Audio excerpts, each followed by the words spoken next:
everyone. Welcome to another edition of the Scenic View podcast. We have a special edition today. We're out west. We're at Cullowhee, North Carolina, home of Western Carolina University, Sam's alma mater. You may have just heard her. I'm Jonathan Owens, the communications director here at Scenic, alongside Artis Watkins, executive director, and Sam Klein, the podcast producer. What's going on? Claws out, isn't that right? Yes.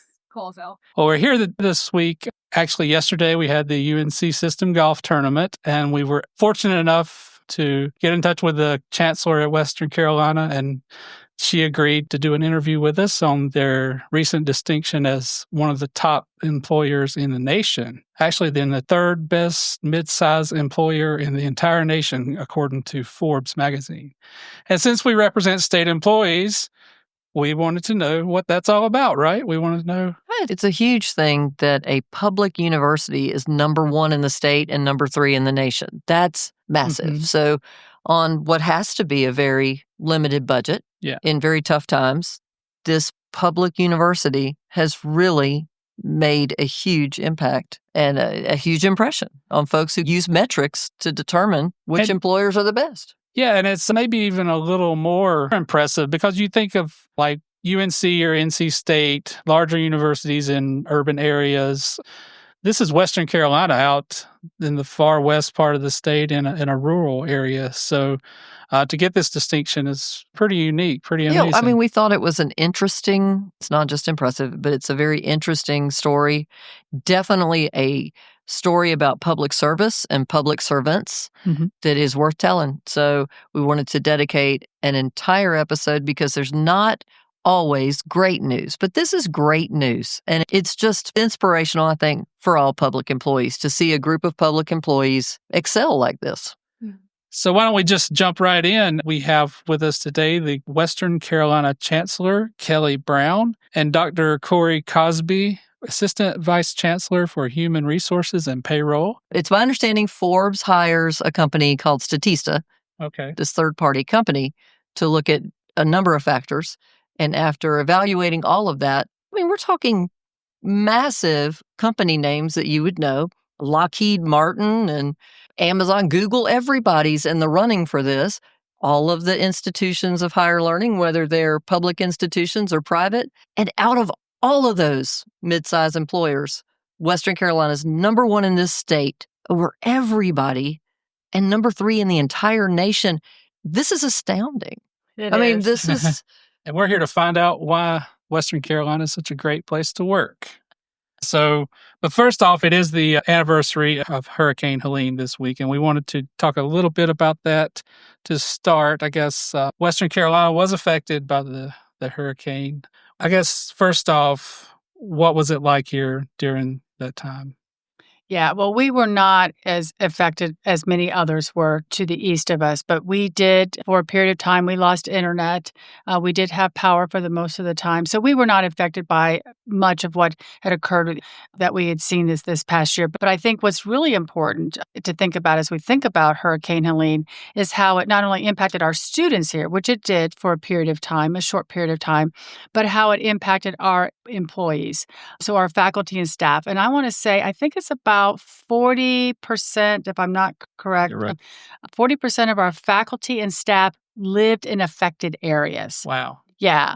And so that was one of the things that really drove some of the decisions we made here at Western.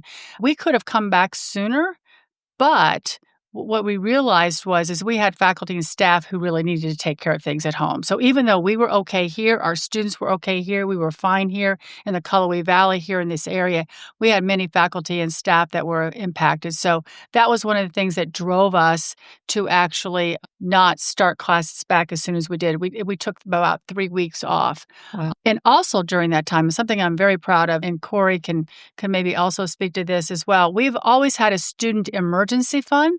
We've never had an employee emergency fund, and this drove us to think about that. So working with HR and advancement, we were able to put together, and we actually got a donor who donated the first $100,000 to that fund. Awesome. Plus, we also we're getting in funds from our alumni and locals and everything to fund an employee emergency fund, which we still have standing up to this day. Wow. And I'm very, very proud of that we were able to then help our employees who needed help during that time. I don't know if, Corey, if you want to say anything to that. No, I think that was, I believe credit for that goes to you, Chancellor, in that was I remember a meeting shortly after the event, and you said, is this something we can do? And, the answer was, well, we've never done this before, but it's a great idea, and let's try to figure out how to make that happen. And, we had some great people working on that were able to implement that in short order, and it really made a difference for many of our faculty and staff. I want to say we had well over 100 people that took advantage of that fund. That kind of thinking is exactly the kind of thing that I can imagine. That I don't know that Statista for Forbes would have had a way to rank or consider that in the rankings, but that kind of thinking certainly does make employees feel like they're part of a family. Mm-hmm. But we were at the Chancellor's Cup golf tournament yesterday here, down the road in Waynesville, and we heard some amazing stories from your staff and from a few students. In fact, student body president Grady Jones and vice president Karina Rodriguez-Reyes were talking about their experiences during the storm. And the main thing we took away from those conversations, though, we were just so moved because unity was a theme that we kept hearing, and a profound pain for staff had a profound pain for their neighbors, whether if they were not affected, who lost property or loved ones, and then a profound gratitude to have made it through if they were not affected in that way. And it just was an overall positive thing, though, from your staff and your students in terms of the resiliency we hear about Western North Carolina after that storm. Do you have a good memory in the aftermath of this storm? Because they sure seem to have a positive spin on it. And I wondered if that's a Western Carolina thing, or was there something that stood out to you, not to put you on the spot about it, but either about the broader community or about things here at Western. You might have just kind of shared it, that it's a good memory to have created a fund that's going to live on. Yeah. Well, I can think of a couple of things. One of them is from a community and from a student perspective is we have a small little airport here. It's a tiny little airport. They fly in little planes.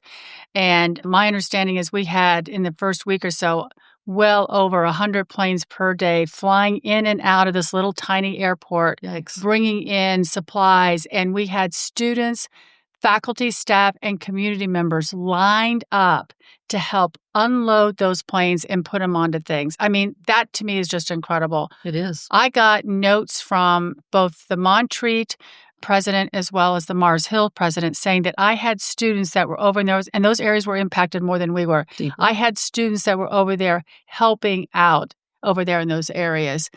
And so those are memories that in my mind, actually on the day of, I can remember myself and my chief of staff went into town. We went to Walmart trying to talk with students and found a whole bunch of students in Walmart and was giving them flyers. And they were all just like, we'll share the word, Chancellor, we'll tell everybody. It was all as if unity is a great way to put it, is that people came together to help other people in the ways that they could. Sometimes it was giving money. Sometimes it was going out unloading a plane. Sometimes it was going to a faith-based organization and helping out. People did what they could at that time. And we saw really a lot of community, I think. Yeah, I would say that as far as positive memories, the positive memories that I have are the people. It was a very difficult time. It was a tragic time for many people. And unfortunately, there's still a lot of people that are struggling, that are still displaced, and there's still a lot of work to be done. But, the response from people that had challenges themselves and that may have been displaced, had lost vehicles. I talked to several employees that wanted to find out where they could go volunteer. And I'm like, hey, you've got issues yourself. But, that was about wanting to help others and feeling like they needed to help the community, help their neighbor, help their family. And I think that is just reflective of my perspective of what we have here at Western. Mm-hmm. We are an employer. We're a large employer in the region, but we're also central to our community, central to our region, and we're connected in that way. That's awesome. Mm-hmm. Chancellor Brown, we would love for our listeners to learn a little bit more about you personally. So can you tell us a little bit more about where you're from and what path led you to WCU? I'm very blessed to be here. My path is somewhat a unique path in some ways. I started out as a dental hygienist, so 2-year community college, which is I'm passionate about the work that we do with our community college partners that we have.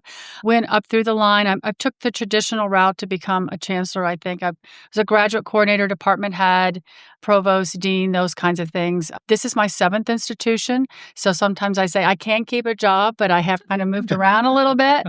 But every place was a place that I was intentionally going to for a reason. My background is health and health education, but every move I made was very intentional in the work. And so when I decided that it was time for me and had other people letting me know that I probably should become a president or a chancellor, I was very intentional in the places that I looked at. And I looked for places like Western who were very focused on the work that they did, which is undergraduate students and the community and the work that we do. And that this is Western. And that's, I came to realize that much more after I got here. But that's kind of my short path of my journey here.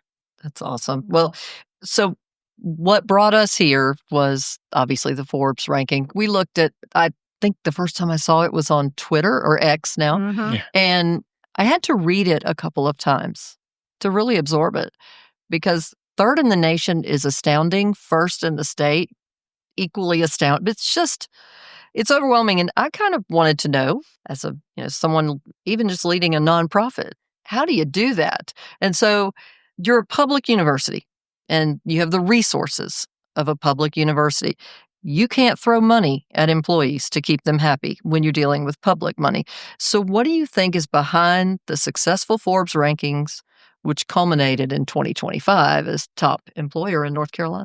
Well, I'll start and then I'm going to let Corey, because I think Corey can talk about some things, maybe elaborate on some things. Corey mentioned this earlier. It's the people. It's the people. We really do focus on our folks here. You're right. Our salaries, could they be higher? Yes. We are very gracious and thankful to the General Assembly for the last couple of years. We've had salary increases and we're very grateful for that. But our salaries could always be better. But what we do here, I think, is really focused on our people. People who come here, I truly do believe they are grounded in our mission. We are a regional public university.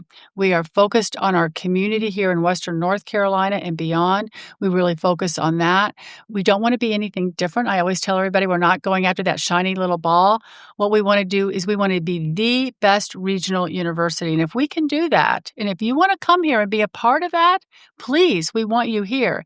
And the folks that we bring here could be really anywhere. They could be. Our faculty could be anywhere, but they choose to be here because they believe in our values. They believe in our mission, our partnerships with our community, the work that we do with our undergraduate students primarily, as well as graduate students, but really focused on our undergraduates.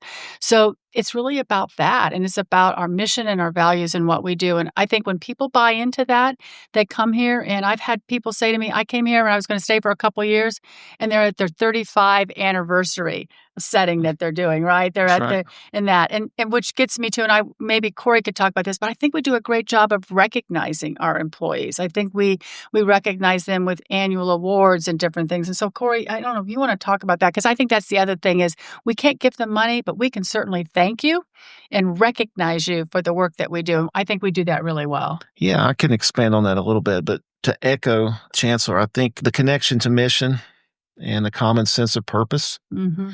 Whether it's a chancellor's position, whether it's my position, whether it's a faculty member in the College of Business, whether it's a mechanic in our facility shop, I think our leadership really emphasizes the importance of understanding why we're all here. It's unity again, And isn't it? what is our purpose? And our purpose are our students. It's a regional comprehensive institution. It's to serve our community, to serve our region, and to do it well. And so being able to see the big picture and understanding how each of us fit into that piece of the puzzle and making a difference. And I know that's important to me. I got to have a sense of purpose, and that's why I come to work every day. And I think for many of our employees, they feel the same way, and they find that here at the university. They find coming here to be fulfilling because they're making a difference. And you can tangibly see that student. You can tangibly see working with that nonprofit organization down in town, or that company that's now coming to Robbinsville. They can see how we have partnered with that and making a difference in bettering people's lives. So I think that really goes a long way to that. And as far as some things we do as an institution, it's important to value people. It's important to recognize them. Part of that starts with listening. And do we have mechanisms to listen? And we do that through formally and informally. I think we have excellent shared governance structure for both our faculty and staff senates. And I know they serve in an advisory capacity to our chancellor. And the feedback that we get from those groups is really important. And many of our things that we do around employee recognition have come out of recommendations and suggestions from those groups.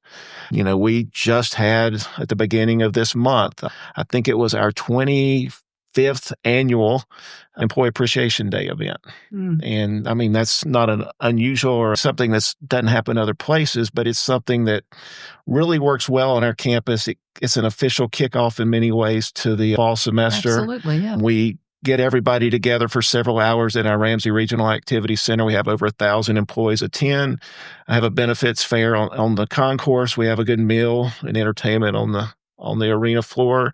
And it's just a really good opportunity to get together. And you'll see the chancellor there. You'll see members of her executive team serving desserts, serving drinks. I've heard it's awesome. It's the same time as Scenics Convention, so I'll never know in person, but I've heard it's amazing. Yeah. So, and our board of trustees are off. I think exactly we right. schedule around, so our board of trustees meeting is during that time, and our board of trustees are there, and they're having lunch and talking with different folks across campus, and so they get to do part of that listing that you're talking about. Exactly right. Yeah.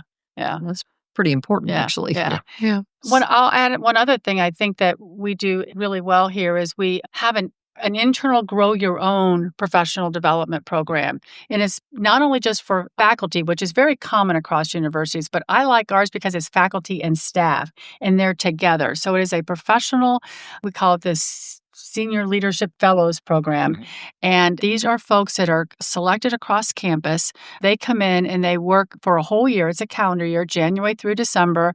They have quarterly meetings. They talk about different things. Or actually, I think they do it 6 times a year. And what I love about this program is that we have seen folks who stay and become promoted internally. So they might be maybe an assistant director and they become a director, or they might be doing something else and they get on another position and someplace else on campus. That is one way that I really think, when I think about the success of an institution, where we can promote internally, as well as some of those people do leave and they get jobs elsewhere. And I think that's success also, is when someone goes off and takes a leadership role someplace else. But many of them do stay here and are internally promoted here. And I think that's another thing that we do quite well here. That's important. So both of you talk about folks here, the work here, feel very valued. Are there challenges to maintaining that? Specifically, I can think of they are state employees and there are premium increases on their state health plans and maybe not the raises they expect all the time. We deal with that with all kinds of state employees. But well, a lot of legislators listen to this, so we need great raises for these folks because they're awesome. But we always say that. Because it's important. But are there challenges to keeping that morale high? Yeah. Our challenges, I think, are a lot of the same challenges, but I think being in a rural area, some of our challenges are enhanced. So I'm going to talk about healthcare. So when you talk about the premiums increasing this year, and we're grateful that they haven't increased in the past, but this year they will, I think then that's a challenge for us, right? Because we don't have a lot of specialties in the area. So they have to go sometimes 2 or 3 hours away for some of these. So healthcare, I think, is a real challenge for us. And so being able to have someone come here with their family, you need to have good healthcare. We're very fortunate. We do have a local hospital here, Harris Regional Hospital and Swain Community Hospital. So we're very fortunate with that. So that's one area. Childcare is another area that is a real challenge, I think, for everywhere. But again, in rural areas, right? And so we have folks who, want to come here and work, but that's a challenge as well. And then the cost of living, housing, the cost of living. As you can imagine, after COVID, this became a place where everyone wanted to come and live. And so now the cost of a median home is really out of the reach for someone who really works on a state employee's regular salary. And that's unfortunate. And so we're trying to work with that. We're trying to do some really innovative things with partnerships with different folks. But those three areas, I think healthcare, I think housing, and the cost of childcare, I think are three things that I hear a lot about. I don't know, Corey, are there others that I'm missing? No, those are the consistent things. Housing, not only affordability, but just even availability. Same with childcare. Childcare can be up there with housing now. Yeah, childcare is, and the cost is obviously a challenge for the majority of our folks that they're seeking that. But even if cost was not an issue, the spaces are not available in our immediate area. Availability and affordability. Yeah, availability and affordability. It's really important. Well, congratulations not just to y'all about making this very esteemed list, but I want to note congratulations also for being in the top 100 of Forbes employers in North Carolina to UNC Chapel Hill, NC A&T, NC State, UNC Charlotte, and App State. And I hope I'm not leaving anybody out. I think that was the rest of the top 100. But in the top 10, there were two other universities. There were all those big name employers, but there were two other universities, Duke and Wake Forest. And I just have to ask, because I know I would have done it. You're the chancellor. Did you call their chancellors and do any smack talking?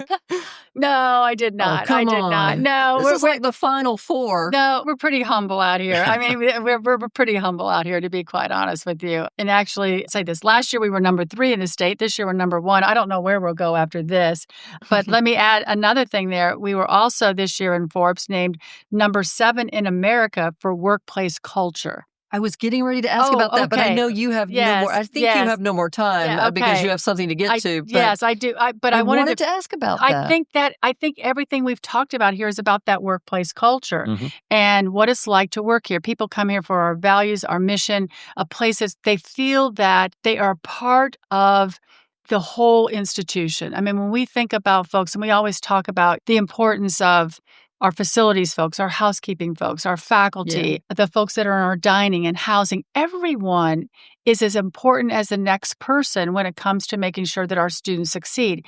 And our number one focus is on students succeeding. And so if you're a facilities person, you know that the number one focus is our students succeeding. And that's part of that workplace culture. So I think it all kind of goes hand in hand. But yeah, up until just recently, I didn't know we had all these rankings. And I'm happy to be number 1. But listen, which is really great. Well, specifically about that number 7, I want to read part of a paragraph from a Forbes piece on the best employer list written by Rachel Peachman on September 18th.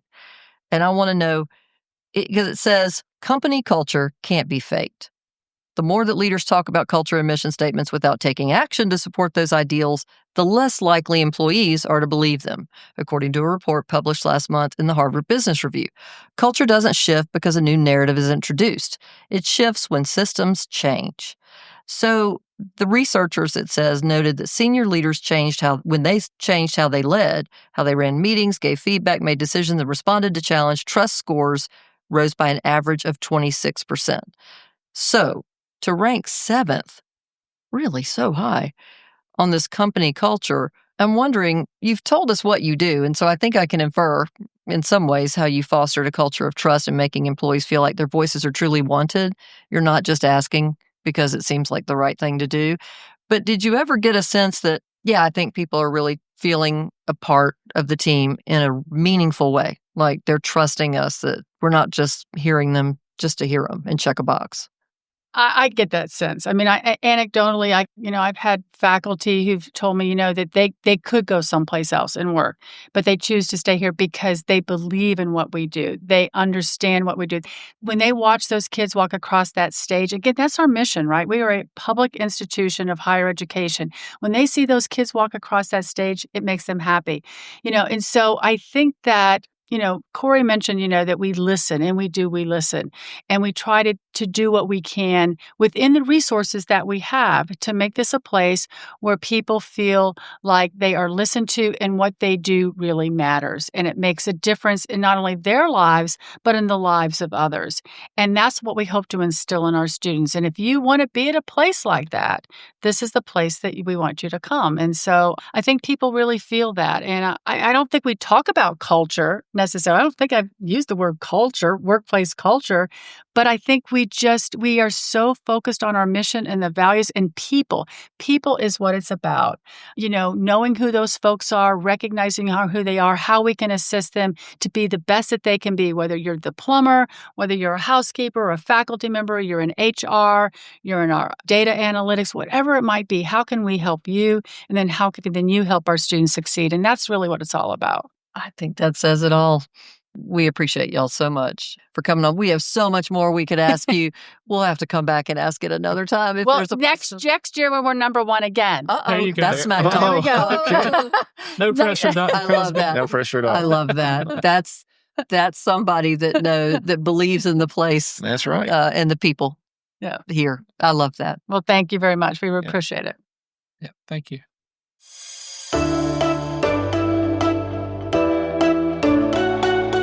So Chancellor Brown did step away, but that gives us a little more time with Dr. Crosby here. We're going to grill you a little bit, put you on the hot seat. So we have scenic members who work at Western Carolina University, and we have had scenic members here for years. What has struck me personally is how incredibly dedicated, not just to the university, but to the overall community, what we call a district, our local scenic folks have been.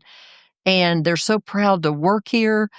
And they seem like they feel a responsibility to lead in this community and pour back into this community. And has that been the way it seems to you compared to when you talk to your counterparts at other universities? Or do you think something special's going on here in Cullowhee? And it stands out to me with our scenic folks here. I don't know. Okay, well, appreciate you sharing that observation. I think it would probably be relatively consistent if you were to poll members of our campus community.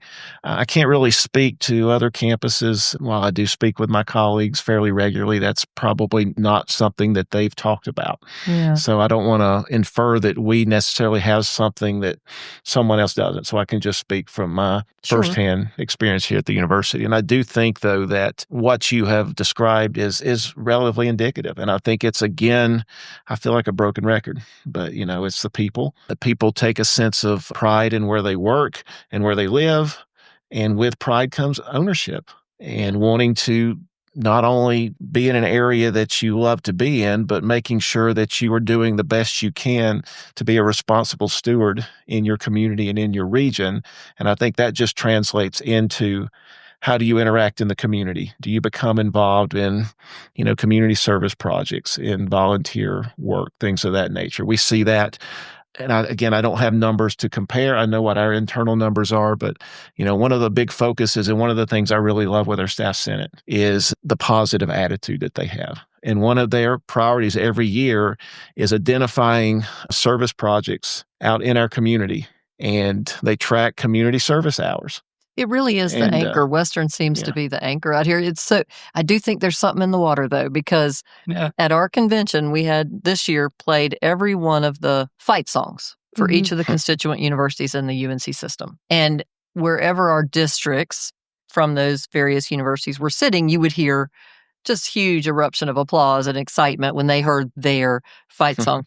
But District 1 out here, led by Mark Haskett and representing Western Carolina University, they always shock me because they are not the biggest district we have, but I think they're just about the most excited.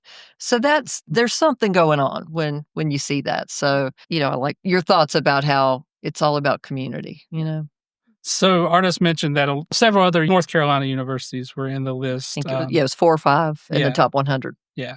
So you're competing with those universities probably for some faculty positions, right? Is that a thing? Like, are people deciding whether to come to Western North Carolina, and what challenges do you have when competing? The reality is we live in a competitive marketplace.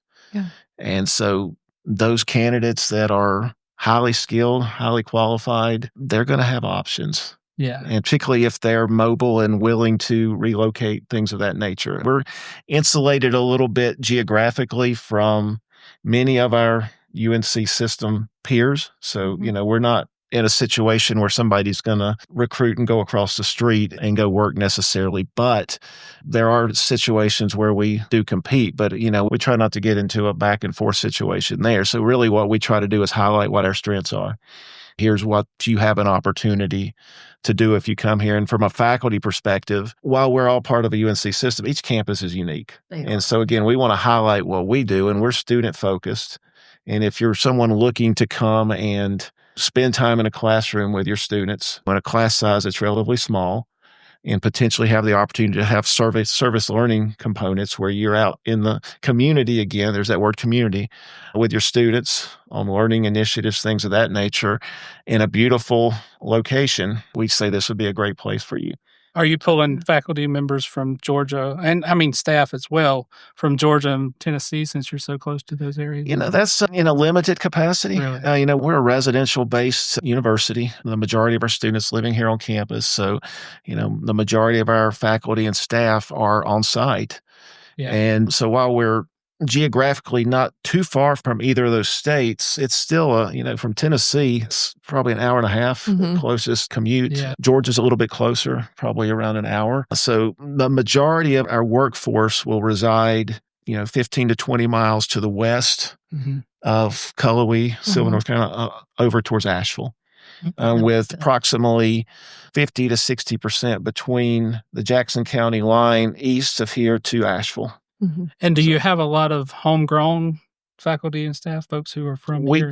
We do. And that's something that, whether you say it's out of necessity or something we take pride in, it's something we're intentional about.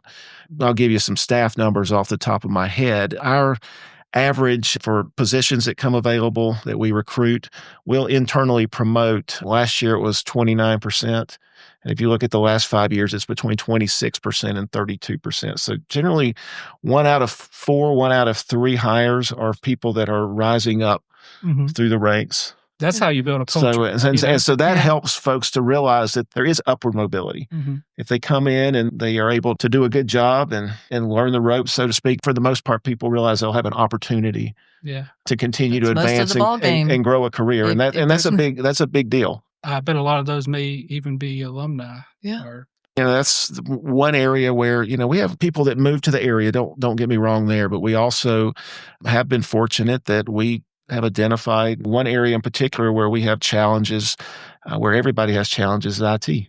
Yeah. Oh, yes. And we have found success in recruiting our students who may come up through CIS or information sciences program, computer science program, and they work for 3 or 4 years while they're here on campus getting their degree. They may work in our IT department.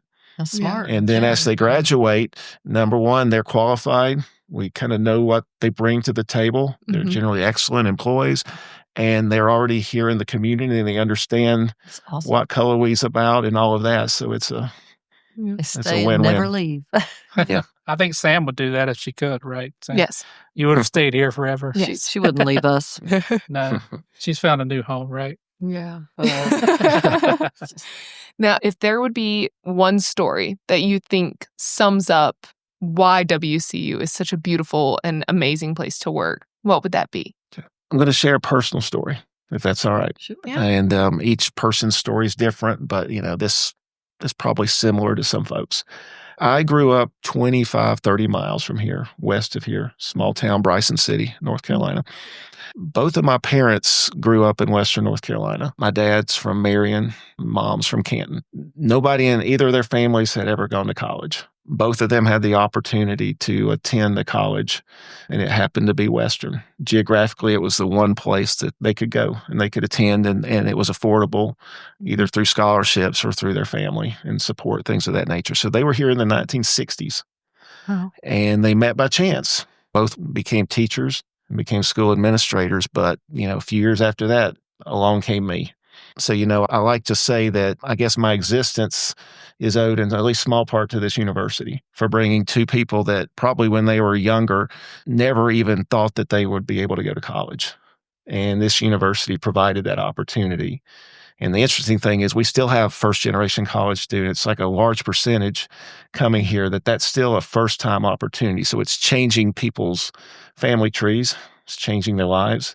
And so speed that up, a few years. Had the opportunity to come back here 27 years ago into an entry-level position and gotten 2 degrees through the tuition waiver program, which is a great benefit, by the way, and had the opportunity to build a career and a life here. And so to me, it's more than a job. There's generational connection there, and I think that's you can say that for quite a few people in this area. We have heard so much about you, specifically from folks in District 1, and now all of that makes sense as to why you would be as dedicated and want to give back to this place as much as it seems you do.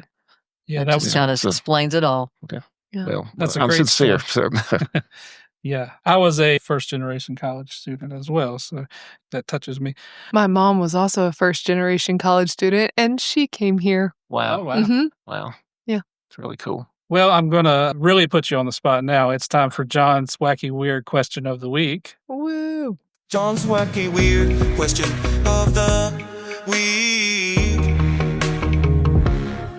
So we're in the mountains. It's so beautiful. Everyone has their own favorite spot. What is your favorite spot? And they're going to answer as well. So if you want a second to think about it, I'll make one of them do it first. Sam, I know where yours is, so just go ahead and do it. Well, I mean, I have other spots around here, but obviously WCU is my favorite spot in the mountains. Where specifically on campus is your favorite spot? Specifically on campus? Probably in the center of campus, so I can just sit there with the catafount and the alumni tower. I've walked under that alumni tower multiple times just today because I know that it confuses students / scares them, thinking, why is she doing that? She's okay. She's not going to graduate on time. Explain that. Well, the lore with the alumni tower is if you walk under the alumni tower, you will not graduate in 4 years. It's not necessarily saying that you can't graduate in 3 years, but you will not graduate in 4 years. Mm. And so you do not walk under the alumni tower until you have graduated. A lot of people go to college for 6 years. It's called doctors. No, we don't have anything cool like that at UNC. We have Silent Sam. I guess he's gone though, right? We don't even have that. Right. We have the well. The well, if you drink. Still have the old well. So, Artist, where is your favorite spot in the mountains? I mean, to be honest, it's Valley Cruces, which is not near here. Oh, Mass General Store. Mhm. Yeah. I just love it down there. See, I thought it would be like a lake or a stream where you fish a lot. Yeah, I also. You don't get into trout fishing? But, well, you can fish in Valley Cruces. Oh, okay. They're in the river. It's so beautiful there. Like the It is. valley, when you step outside the Mass store and you There's see just something about that is. area. So you're That's next. her. All right. Yeah. Well, the correct answer is Cullowhee, obviously, but I'll go off script just a little bit there. And this takes me back home towards Bryson City. It's in the national park, Deep Creek, and the campground there. And it's about a 1.25 mile hike and come up along the creek. And it's a really unique name. It's called Big Rock. Big Rock. Because there's a giant rock there. And I used to go there as a kid as many times as possible. And I'll still go back occasionally because you can, when I was a kid, you would jump off the rock and in that one area, there's a hole and it's 20 feet or so. And so you swim in ice cold water. And in the summer, it's wonderful. But nowadays it's nice to just go sit on that rock and not jump off it anymore. No, just listen to the water and it's like sliding rock. I used to really enjoy that, but I'm not going down that thing right now. Yeah. You see what amazing answers you get from a native. See, we need to get ask more questions. So mine is the valley where my 2 aunts and all of their children live near Blowing Rock. It's called Blackberry Mountain area. They have 2 pottery shops there, and Bullock and Traditions Pottery, if you're in the area. I always like to plug the pottery. But yeah, I just grew up going there, and it's just so amazing, and love it there. So I guess that would be mine. All right. Well, thanks for joining us. We won't take the rest of your day up, but thank you so much for coming in. Well, thank you so much. I appreciate you all coming out here. And congratulations on what y'all achieved. Yeah. Thank you.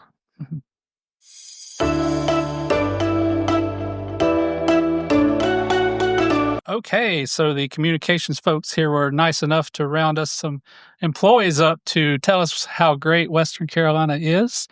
So we're going to hear it directly from them. We have Phil Cawley, the Associate Vice Chancellor for Enrollment Management, who is also a District 1 member for Scenic. Julia Duvall, who is Assistant Director of Communications. And Richard Starnes, the Provost. In keeping with what Dr. Causey was talking about, these are all WCU alums, too. So thank you for coming in and just telling us how great Western Carolina is to work for.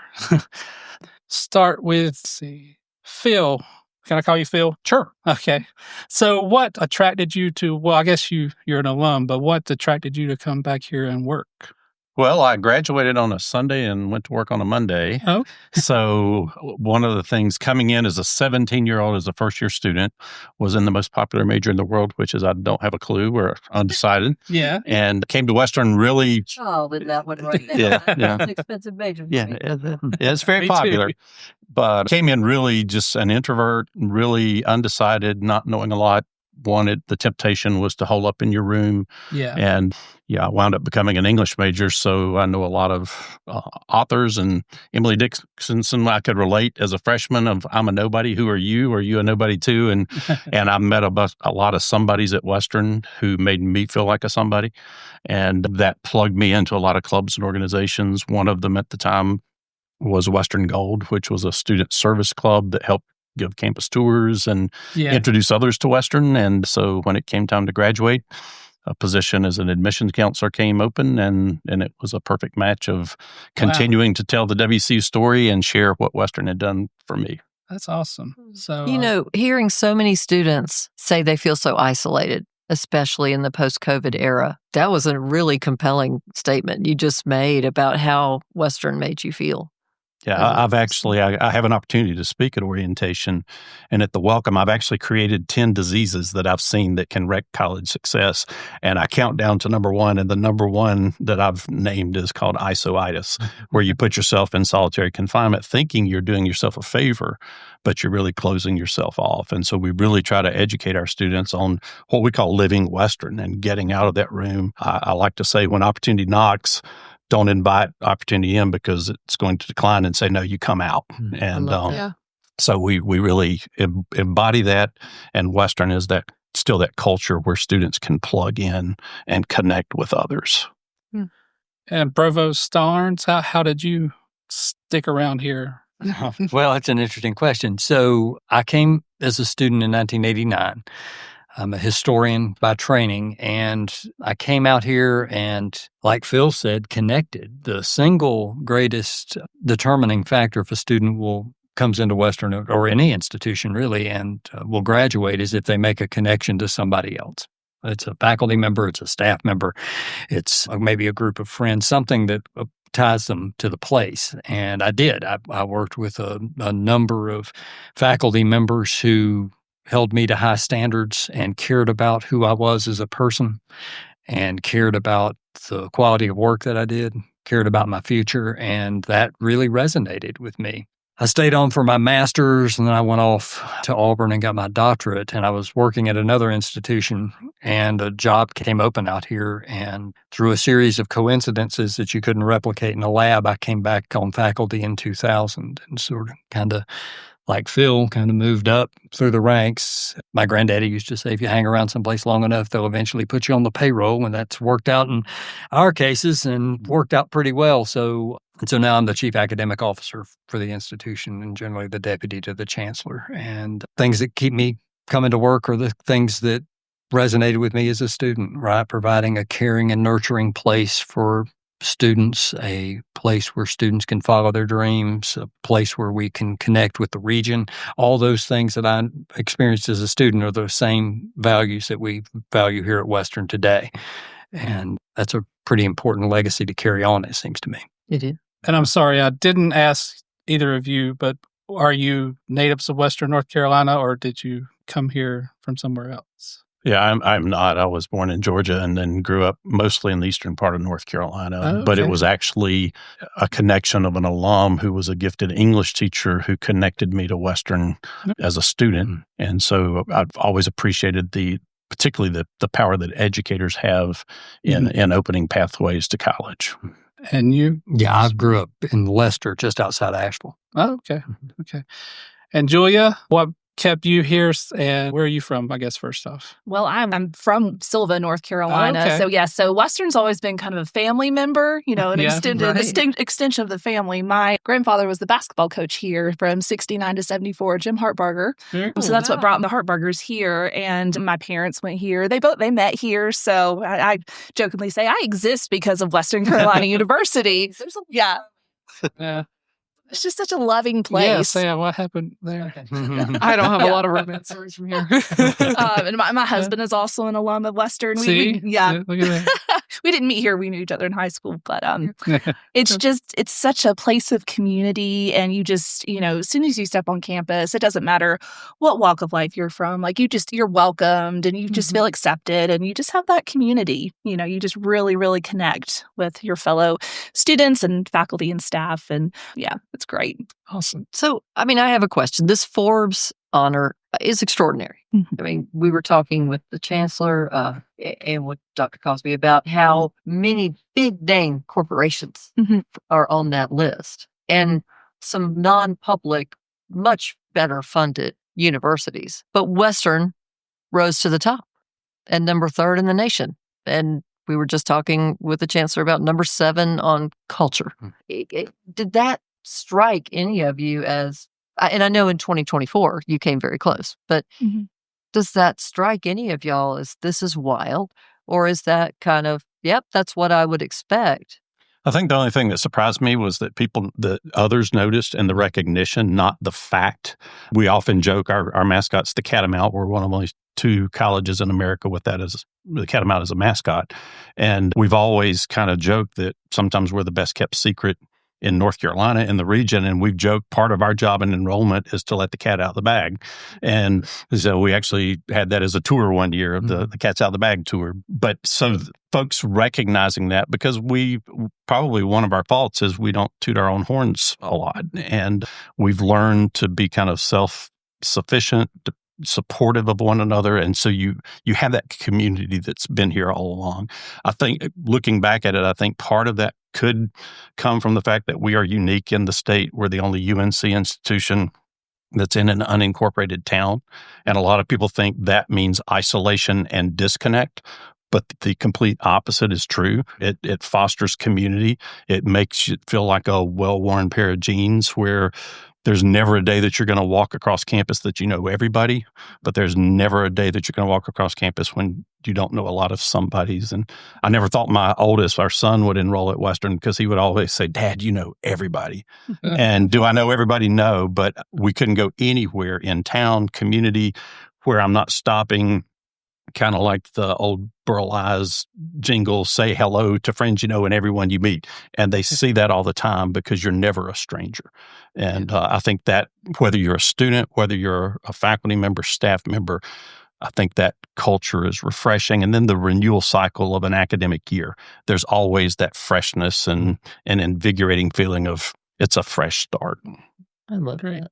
Yeah. Well, do you have any other questions? Well, I do have a question. For years now at Scenic, one of the pieces of our legislative policy platform around universities is that we would like to see the legislature give everyone, whether they're SHRA, EHRA, give them the same increase and make that the maximum thing you can do. And at some campuses, we hear there is really somewhat of a disconnect, faculty and non-faculty positions. I have not gotten that feeling in talking to people at Western, and that is kind of an interesting thing.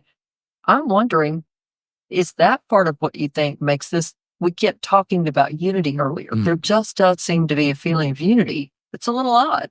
It shouldn't be odd, but it is. What do y'all think about that in terms of faculty and non-faculty together feeling like they're all rowing in the same boat? Yeah, I think there's a lot that goes into this. I'll pick up on something that Phil said. We're, as our CFO Mike Byers likes to say, we're at the end of the road. We're not quite at the end of North Carolina. Some people think that too, but we're not. But we're at the end of the UNC system road. And we do things that a lot of other institutions of higher learning would never contemplate doing. We run our own water system. We run our own electrical resale. For a portion of the university's history, we were the electric company for the Cullowhee Valley. And that reality has, I think, engendered a culture of self-sufficiency, as Phil alluded to. We solve our own problems. We identify the issues working with our community partners so that we can facilitate positive change in the region, be that economic development, be it educational opportunities, be it capacity development for nonprofits or local governments, those types of things.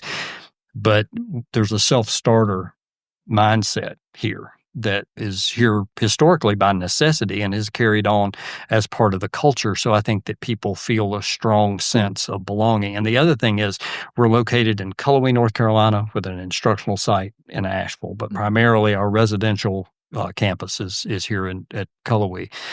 And not everybody wants to live in an unincorporated place. And so the faculty and staff here are self-selected, and the folks who stay and decide to build their lives and careers here are self-selected in a way that they believe very strongly in what we do, our focus on students, student success, regional development, those types of things. They buy into it. So they're true believers. Makes so much sense. So I'll just add, too, I think part of it is the governance and the structure. It's very transparent. We have very active faculty, staff, and staff senate both. They always are working in tandem, sharing information. They have a voice at the opening assembly, at the end of the year. So folks are talking. We don't feel so siloed or compartmentalized.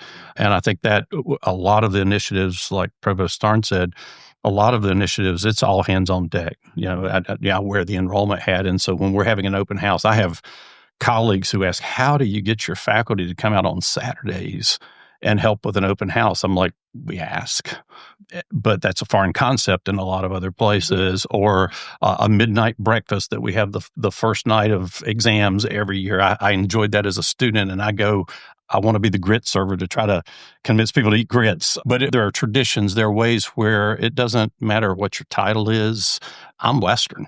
And what do you need? Whether it's the freshman run, whether it's, convocation, or the class photo, it's people coming together for the common good. Mm-hmm. And I will say, our senior leadership, they are just so approachable and so welcoming, and you feel like you can, go to them for anything. And just, all the leadership on campus, they're very approachable and they're engaged with the campus. And I'm on staff senate, and, I will say, we have such a great relationship with faculty senate, and then as well as our senior leadership. It's just we're all on the same team, and we have the one mission of changing our students' lives, and the student experience is wonderful. I would be remiss if I did not make a point about how you premised the question, that is around parity for university employees for state salary adjustments. Because we're located where we are, where people like to buy second homes and retire or come in vacation, our cost of living is about the same as it is in RTP. And everybody thinks that if you come to the mountains, life's going to be cheaper. But the statistics tell us that housing costs, other kinds of commuting costs, childcare, everything else is on par with what you're seeing in Raleigh or Durham, Chapel Hill. Yeah, except, we were talking with the chancellor and Dr. Cosby. I hadn't even thought about the fact that accessibility overall has to be the mixture of affordability and availability. Yeah. But I hadn't even thought about the availability piece.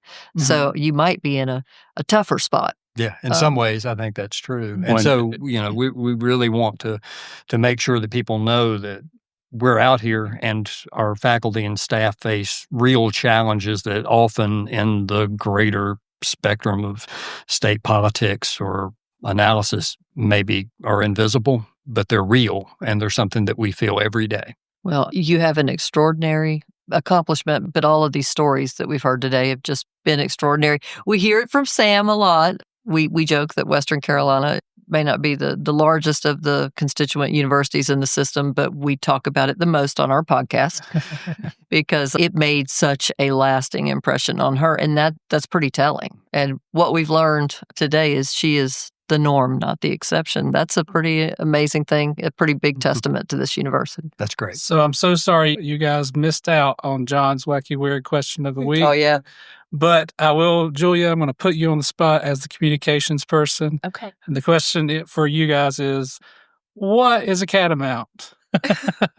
What is a catamount? Well, it could be whatever you want it to be, but I imagine it's just this, mountain lion, bobcat, just with this prowess and that just kind of, it's got purple in its fur and it just kind of like roams the mountains. Okay. It's got an attitude, maybe. Yeah.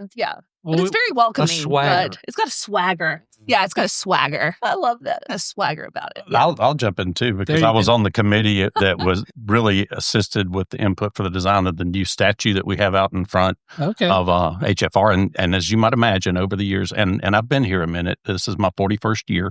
So I've either been a student or a staff member at Western for 34% of the history of the institution. Wow. And we started in 1889, so it's been a minute.